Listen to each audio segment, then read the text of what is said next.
As you can see mga idol, meron akong 5G signal dito, literal talaga na 5G. Well, ginawa ko yan kasi nga dahil sa isang app na na-download ko kaya nagawa ko yan. Well, kung gusto niyo malaman yung app na yan, well, idol, all you have to do is just watch this video until the end. So ano pang inantay natin mga idolo? Let's start na after the intro.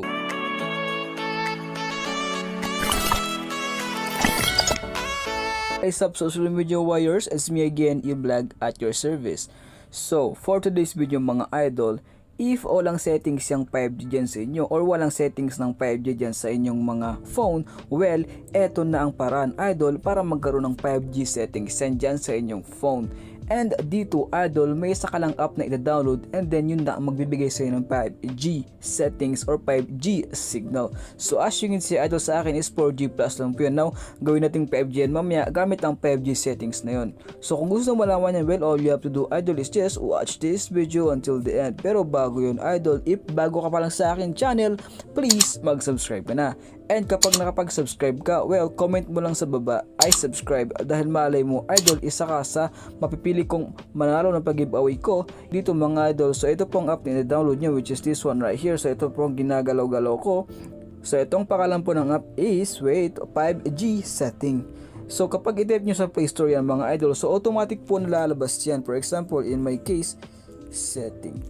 Let's see mga idol, and then there you go. So ito po mga idol, ang i-download nyo dyan, itong app na to, okay. Na as you can see, ito pong app to is napakabago lang. So August 8 lang po ni-release kasi nga yung 5G is bago pa lang din. So 4.2 ang rating, so napakataas. Now, once na na-open yan mga idol, is wait lang. So itong signal kong mga idol ngayon is just 4G plus lang po yan. So ibig sabihin po, hindi po siya ganoon kalakas. Now, let's see mga idol, let's see sa speed test if kung gaano po kalakas ang 4G plus na signal compare mamaya sa 5G na signal. So ito po ang 4G plus natin. So wait lang po, so loading na po yan siya. So wait lang natin mga idolo. So sa connecting po lang po medyo mabagal po siya. So hindi po siya agad-agad nagre-response sa connecting. So ibig sabihin po yung kumbaga yung 4G plus is hindi po siya ganoon kabilis sa atin. Okay. Pero let's see sa download speed niya if mabilis nga ba siya. Yun, there we go. Kung sa bagay mga idol, mabilis din pala talaga siya. Kumbaga sa connecting lang siya nagkatalo. As you can see, napakabilis po niyan. Average po ito ng 25 Mbps. Okay, now, tandaan nyo mga idol, ito po is 4G plus lang. Okay, now, how much more mamaya sa 5G? So, sa kanyang upload speed is 20 Mbps. Okay, hindi na masama mga idol, so napakalakas na po niyan.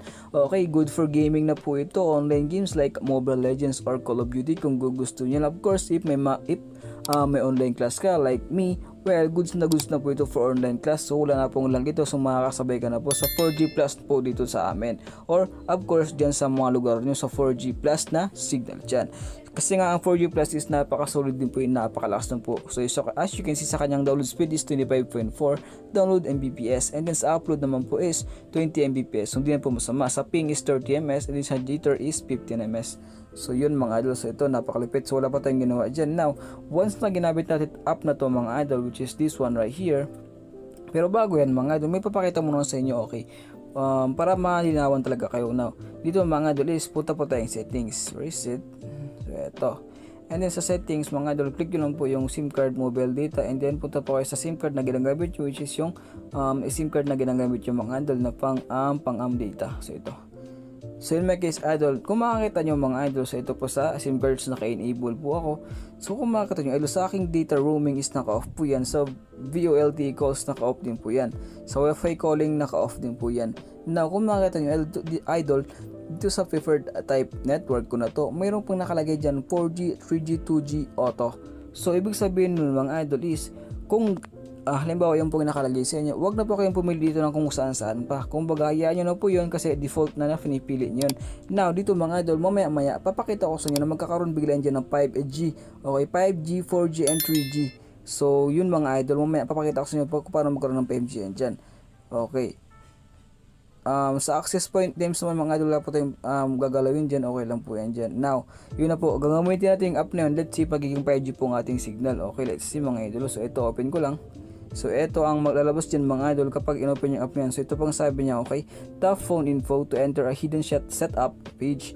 At the bottom of this page, toggle set preferred network type.